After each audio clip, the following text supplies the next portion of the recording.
சாதியவாதிகள்லாம் என்ன இவர் பொதுவான தலைவர் கிடையாது, இவர் தலித் அப்படின்னு ஒதுக்கி முத்திரகுத்த பார்க்குறான்.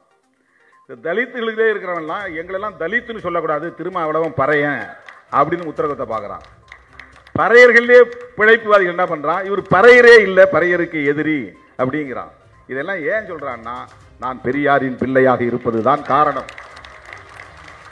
நான் திமுகவை ஆதரிக்கிறேன்னா அதுக்கு திமுகவோட இருந்து நம்ம பதவி பெறலாங்கிறதுக்காக இல்லை. நான் பெரியார் பாசறையில் பயின்றவன் என்பதனால் திமுகவை நான் ஆதரிக்கிறேன், அவ்வளவுதான். Very simple.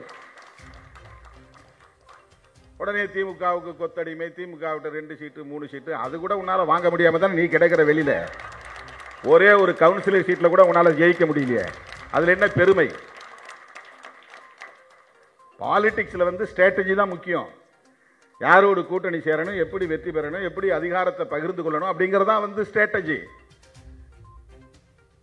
அந்த அடிப்படையில் தான் இன்னைக்கு தமிழ்நாட்டு அரசியல் வரலாற்றில், ஏன் தென்னிந்திய அரசியல் வரலாற்றில் இதுவரையில் நிகழ்த்த முடியாத சாதனையை விடுதலை சிறுத்தைகள் கட்சி நிகழ்த்தி இருக்கிறது.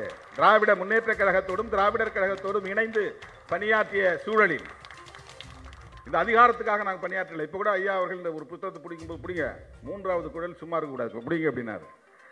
அதை உரிமையோடு சொல்றாரு, அந்த உணர்வோடு சொல்றாரு. இன்னைக்கு தமிழகத்தில் முதுபெரும் தலைவர், மூத்த தலைவர், அவர் தான் இன்னைக்கு நம்முடைய திராவிட அரசியலின் மையமா இருக்கிறார். அவர் மனப்பூர்வமாக விடுதலை சிறுத்தைகளை 3வது குழல் என்று சொல்லுகிறார் என்றால் எந்த எதிர்பார்ப்பும் கிடையாது. என்னை திருப்திப்படுத்த வேண்டும் என்கிற தேவை அவருக்கு கிடையாது.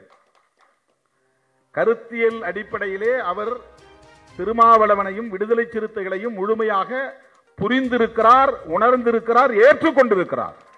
அதுதான் முக்கியம். மனோஜ் மிட்டா அவர்கள் தமிழ்நாட்டிலே இருந்திருந்தால் ஒன்று திராவிடர் கழகத்திலே இருப்பார், இல்லை என்றால் விடுதலை சிறுத்தைகள் கட்சியிலே இருப்பார். அந்த பார்வை அவரிடத்திலே இருக்கிறது, அந்த தெளிவு அவரிடத்திலே இருக்கிறது. இதை நாம் புரிந்து கொள்ள வேண்டும். அதுல சர் தாமஸ் மன்றோ என்ன சொல்றாருன்னா, ஆதிக்கம் செலுத்தக்கூடிய சமூகத்தினரின் ஆதரவை பெறுவதற்கு தண்டனை கொள்கைகளை நிறுவனமயப்படுத்துவது அவசியமானது. இந்த மைண்ட் செட்டை புரிஞ்சுங்க. பிஜேபி தமிழ்நாட்டுக்குள்ள வளர்ந்தா என்ன ஆகும்? அது வெறும் சராசரியான அரசியல் கட்சி கிடையாது.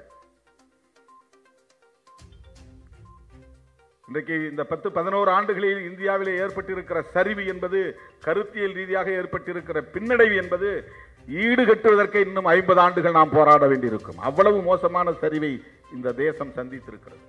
ரொம்ப மோசமான பிற்போக்குத்தனத்தை கொண்டு போயிட்டாங்க. லிஞ்சிங், சாதியின் பேரால எல்லா இடங்களும் கும்பல் கும்பலா உள்ள பூந்து அடிக்கிறான்.